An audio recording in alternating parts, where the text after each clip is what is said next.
Vous n'allez pas y croire, mais ce jour-là, à New Orleans, c'était comme une scène sortie d'un vieux film noir. Imaginez, une veuve noire, Madeleine, entre dans une salle d'audience pleine à craquer, espérant juste que la justice fasse son travail. Et là, bam, le juge, un type qui avait l'air d'avoir gardé ses préjugés dans sa poche depuis les années 60, lui balance un refus sec sans même daigner écouter. Oui, ça s'est vraiment passé comme ça. Mais attendez, le meilleur reste à venir. Parce que le fils de Madeleine, Thomas, agent du FBI, débarque en furie dans cette même salle d'audience et change tout le cours des événements. Vous pensez avoir déjà vu du drame judiciaire? Vous n'avez rien vu. Laissez-moi revenir un peu en arrière. Madeleine avait perdu son mari quelques années auparavant, et depuis, elle se battait pour récupérer ce qui lui revenait de droit. Rien d'extravagant, juste une part équitable de l'héritage.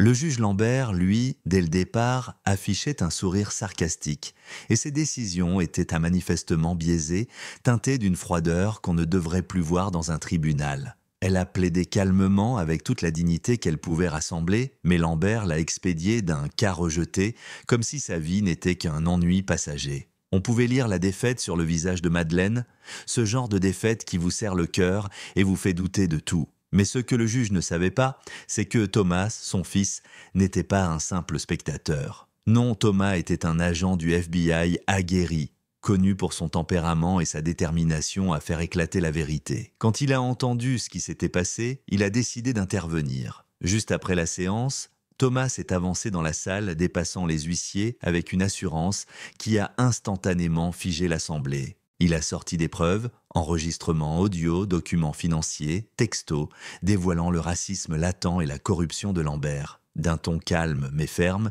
il a exigé que le juge se récuse immédiatement. Le sourire hautain du magistrat s'est effacé comme neige au soleil. Et là, twist inattendu, Lambert était en réalité déjà sous enquête depuis plusieurs mois pour des fautes professionnelles, mais personne n'osait l'affronter. L'intervention de Thomas a donc mis au jour un système corrompu, protégé par le silence et la peur. La salle d'audience a explosé de murmures, les journalistes ont afflué et le juge a été retiré de son poste le jour même. Le dossier de Madeleine a été rouvert, cette fois pour de bon, mais attendez, l'histoire ne s'arrête pas là. Alors que Madeleine croyait enfin pouvoir souffler, l'oncle éloigné de son défunt mari a surgi, réclamant l'héritage avec de faux documents. Une vraie tragédie familiale, trahison, mensonge et affrontements houleux.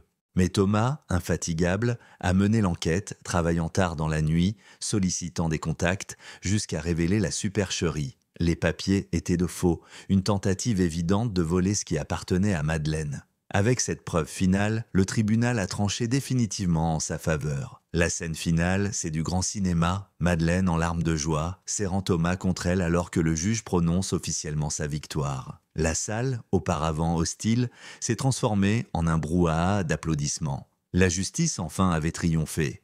Mais alors que tout le monde se dispersait, Thomas a jeté un regard grave, presque à la caméra, « Vous voyez ce que je veux dire ?» et a murmuré « Ce n'est que le début. Le combat continue. » Et là, on sentait tout le poids de cette promesse suspendue dans l'air. Alors, vous en pensez quoi? La justice a-t-elle vraiment été rendue? Ou n'est-ce qu'une petite victoire dans une lutte beaucoup plus vaste contre les préjugés et la corruption? Le pouvoir protège-t-il toujours les privilégiés? Ou le courage et la vérité peuvent-ils vraiment ébranler le système jusqu'à ses fondations? Partagez vos avis en commentaire. Lançons le débat parce que des histoires comme celle de Madeleine nous rappellent que la quête d'équité est loin d'être terminée. Et si vous avez déjà vu quelqu'un se dresser contre les injustices, racontez-nous aussi. La justice, ce n'est pas seulement dans les tribunaux, c'est l'affaire de tous.